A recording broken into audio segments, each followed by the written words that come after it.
Hello students, welcome to the Pole Science of Class 12 Arts. And in the previous class we read about the World Bank and the IMF. So today we will start with a new topic from the same chapter, UN and its organizations. So today's first topic is about WTO, that means World Trade Organization. So the World Trade Organization is an international organization which sets the rules for global trade. So what is the chief operational, or you can say the chief function of the WTO? It is an international organization which actually sets what? The rules for global trade. Whatever the rules are required for global trading, that rules are set up by whom? The WTO. This organization was set up in 1995 as the successor to the General Agreement on Trade and Tariffs, GATT, created after the Second World War. So in the next line what it is written, that the WTO is actually a successor. Clear? It is a successor to GATT. That means earlier this WTO was known as what? General Agreement on Trade and Tariffs. That was created after the Second World War. That means you assume that that was created after the Second World War, means in 1945. Just assume that. So from 1945 to 1995 it was GATT, General Agreement on Trade and Tariffs. After 1995 or from 1995 onwards, this GATT becomes what? The WTO, that means World Trade Organization. It succeeded GATT. It has 164 members as on 29 July 2016. That means how many members are there? As updated on 29 July, it has 164 members. All decisions are taken unanimously, but the major economic powers such as the United States, the European Union and Japan have managed to use the WTO to frame rules of trades to advance their own interest. So what it is written in the fourth line, that whatever the decisions are taken, that decisions are taken by the general agreement. Actually it is said that all the countries agree to a particular decisions, then only these decisions are taken unanimously. But it is written that major economic powers in the world, that means of the 21st century, if we tell about the major economic powers, that are countries like United States of America, then organizations like European Union, and other countries are also there, which includes Japan. So these three countries and organizations, what they do, they manage the WTO. They manage means you can tell that the WTO is under their control.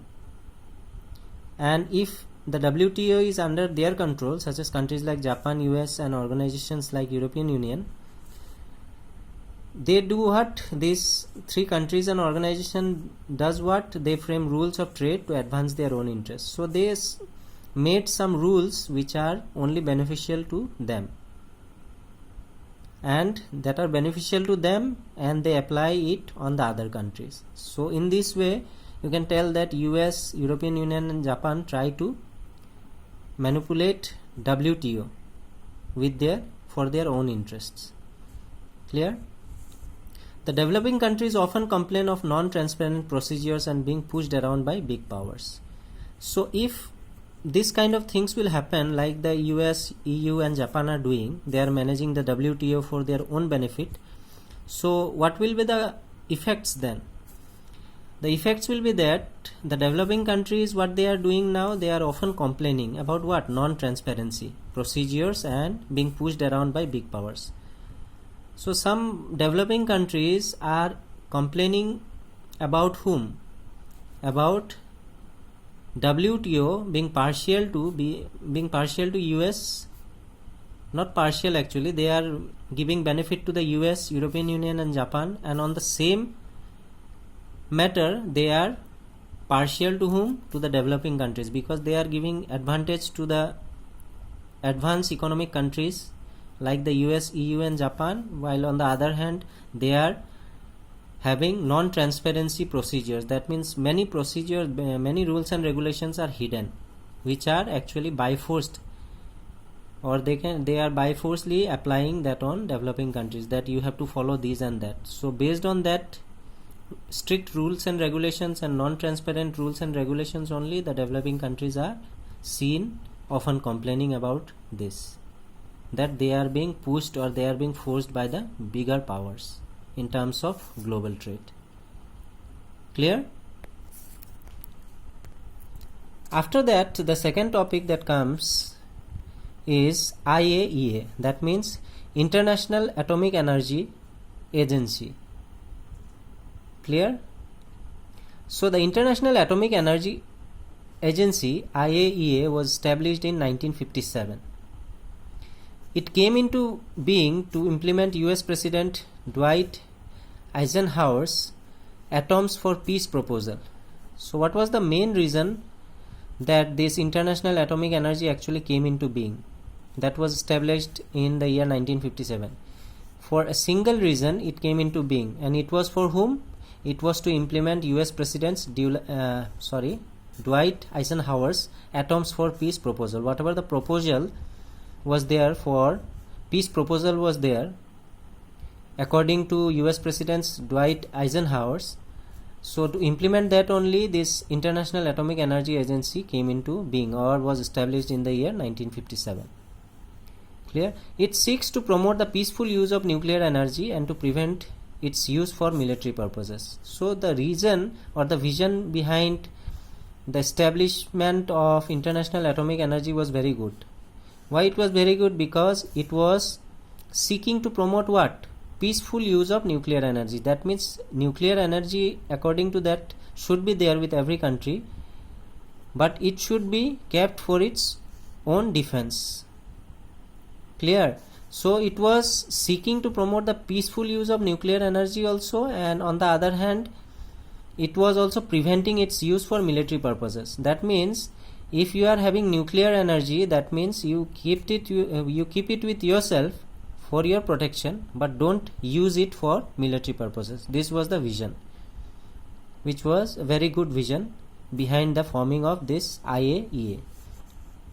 So International Atomic Energy Agency teams regularly inspect nuclear facilities all over the world to ensure that civilian reactors are not being used for military purposes. And behind promoting and preventing it for military use, it also does what? It regularly inspects nuclear facilities all over the world. That means, suppose assume that many countries in the 21st century have nuclear energy. So they inspect nuclear facilities all over the world. They reach up to each and every country to inspect that whether civilian reactors are used or not for military purpose. They check that, they ensure that. When they are sure that okay, these civilian reactors are not being used for military purpose, then they submit report. And they also made sure that this whatever the civilian reactors that should not be used for military purposes as per their visions, because it seeks to promote what? It seeks to promote the peaceful use of nuclear energy. Along with that, it also prevents its use for military purposes. Clear? So regarding this agency, they do two things. Apart from doing two things, the third thing that this agency does is they inspect nuclear facilities all over the world and make sure that the civilian reactors are not at all used for military purposes. Clear? And one more topic was left out in the previous chapter, if you remember, was about the major contributors to the UN regular budget.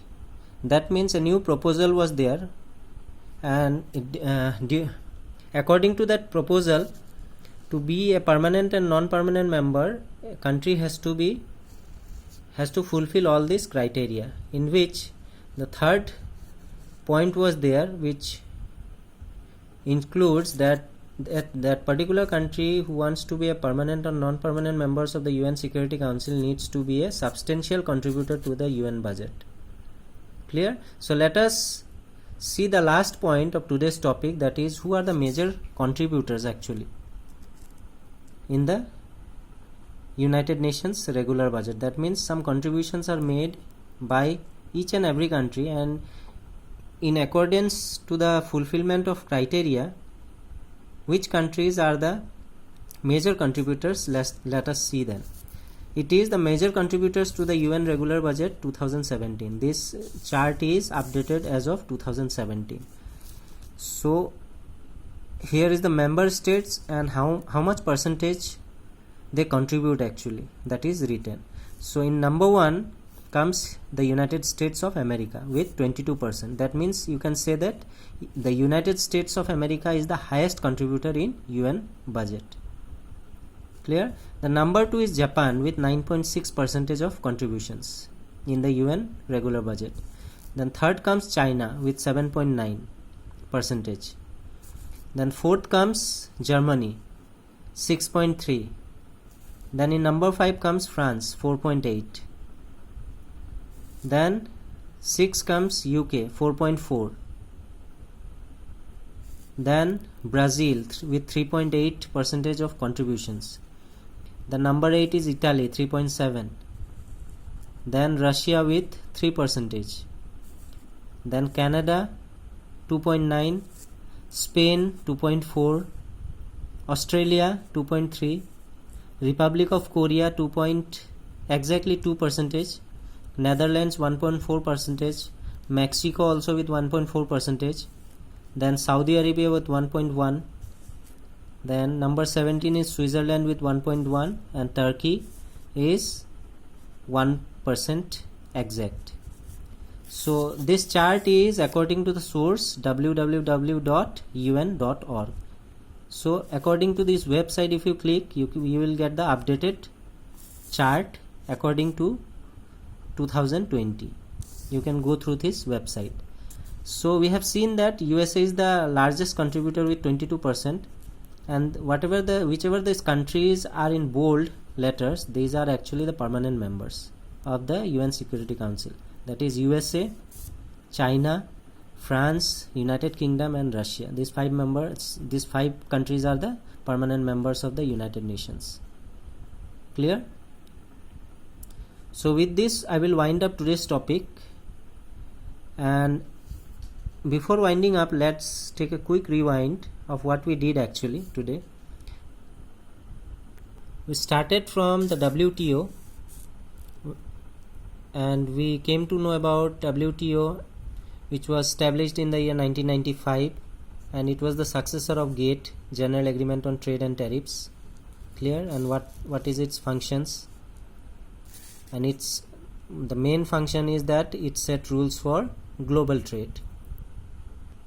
After that, we read about the International Atomic Energy Agency, which was actually established in 1957, and the main reason for the establishment of this agency was to implement US President Dwight Eisenhower's Atoms for Peace. His vision behind this was Atoms for Peace, according to which this IAEA will confirm what? It will promote firstly the peaceful use of nuclear energy.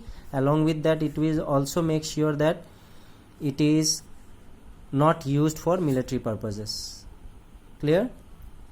And lastly, we read about the major contributors to the UN regular budget, in which we have seen that USA is the highest contributor with 22%, and the difference between the second highest contributor and the first highest contributor is around 11%. So we can tell that USA is the highest contributor with 22%, and this is the update version as of 2017. So for the latest update, you can log on to this www.un.org, where you will get the updated contributors according to 2020.